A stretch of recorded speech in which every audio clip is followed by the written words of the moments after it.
Hello, my name is Arnold and I'm doing today's devotion on John chapter 17. This is looking at Jesus' high priestly prayer, the prayer that he makes just before he goes to the cross and dies. And one thing that he mentions actually is he prays not just for the disciples that are watching him pray, but actually for everyone that comes to Jesus. Specifically, his prayer is that they may be one just like we are one. And he's talking to the Father, him and the Father, they are one. And what does that mean that they are one? I've been spending a little bit of time to think about that. What does it mean that Jesus and the Father are one and they're united? Well, the Son always knows what the Father is doing. They do things together. They speak together. They're intimate with one another and they know each other. That's the degree in which they're one. And I'm sure there's definitely other elements to look at too. But that is one worth looking at. For me personally, I actually really, my own personal struggle is loneliness.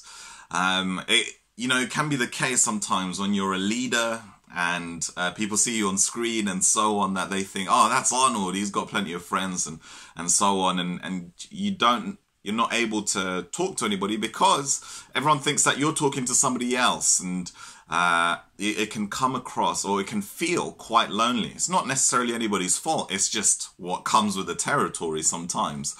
And I've had to learn about dealing with this loneliness and not just sitting there.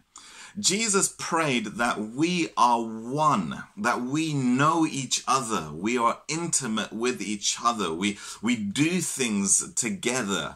And from that he said, so that the world may know that God loves us, and he sent the Son. So for those of you actually who are feeling lonely, know that it's the plan of God to make us one. And that it was the prayer of Jesus to make us one as well.